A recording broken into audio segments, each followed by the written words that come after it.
Hello guys, तो आज हम लोग कर रहे हैं क्लास 10th का एक्सरसाइज 11.1 का क्वेश्चन नंबर 5। तो जो चैप्टर है उसका चैप्टर का नाम है एरिया रिलेटेड टू सर्कल। तो उसका क्वेश्चन नंबर 5 हमसे क्या कह रहा है, in a circle of radius 21 centimetre. एक सर्कल है, उसकी रेडियस की दी गई है 21 सेंटीमीटर दी गई है, और ये एंगल बना रहा है कितना 60 डिग्री का सेंटर से। अब हमें फाइंड करनी है इसकी लेंथ ऑफ आर्क, और फाइंड करनी है सेक्टर फॉर्म्ड बाई, और जो एरिया जो आर्क से सेक्टर बनेगा हमें फाइंड करना है सेक्टर जो कि बनेगा किससे, आर्क से बनेगा।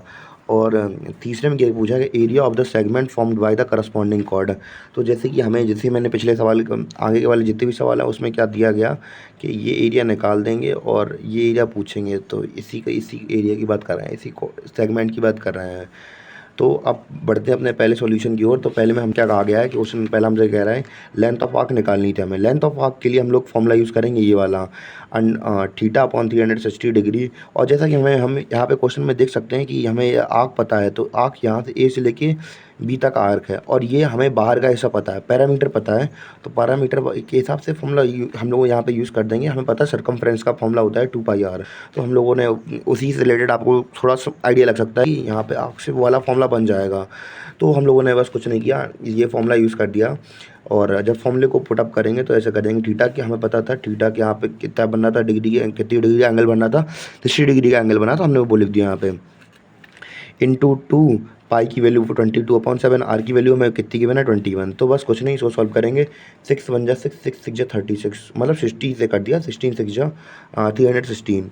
और काटेंगे, 2 1 जा 2, 2 3 जा 6, और कुछ कट रहा है, 3 1 जा 3, 3 7 जा 21, और 20 और 7 1 जा 7, 7 1 जा 7, बचा कितना 22 सेंटीमीटर स्क्वायर।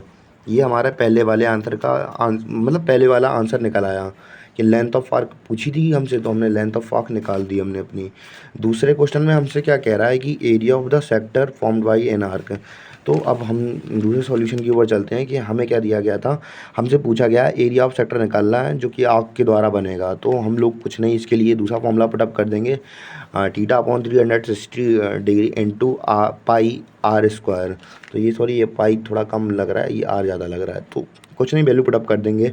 थीटा की वैल्यू हमें गिवन है 60 डिग्री अपॉन 360, और थीटा की वैल्यू कितनी गिवन है 22/7, आर की वैल्यू कितनी 21। तो बस कुछ नहीं, फॉर्मूला पुटअप कर दिया, 6 1 जा 6, 6 6 जा 36। और क्या कट रहा है हम लोग यहाँ पे देखते हैं, 7 1 जा 7, 7 3 जा 21, 3 1 जा 3, 3 2 जा 6, और 2 1 जा 2, 11, और 21 इंटू 11 का जब मल्टीप्लाई करेंगे तो कितना आ जाएगा 231। तो कितना आ जाएगा हमारा 231 सेंटीमीटर स्क्वायर। तो हमारा ये दूसरे वाले का आंसर निकाला है। हम लोग बढ़ चलते हैं अपने क्वेश्चन नंबर 3 की ओर। तो क्वेश्चन नंबर 3 में हमसे क्या कह रहा है एरिया, और हमसे क्या कहा गया था, हमसे ये वाला हमने पता किया था कि हमें ये पूरे में से जब हम ये ट्रायंगल का एरिया सब्ट्रैक्ट कर देंगे तो क्या निकल आएगा, हमारा ये वाला एरिया निकल आएगा। तो हमसे यही पूछा गया था, तो हम लोग बस इसमें कुछ नहीं करेंगे, वही फॉर्मूला रख देंगे।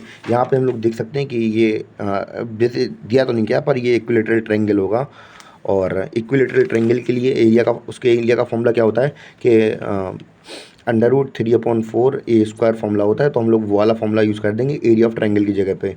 तो और यहाँ पे हम लोग देखेंगे कि हमें एरिया ऑफ सेगमेंट, हमने पहले एरिया ऑफ सेक्टर पहले ही निकाल लिया था, कितना आ गया था 231 सेंटीमीटर आ गया था, सेंटीमीटर स्क्वायर। तो हमने वो रख दिया, और माइनस कर देंगे क्या, ट्रायंगल ऑफ OAB।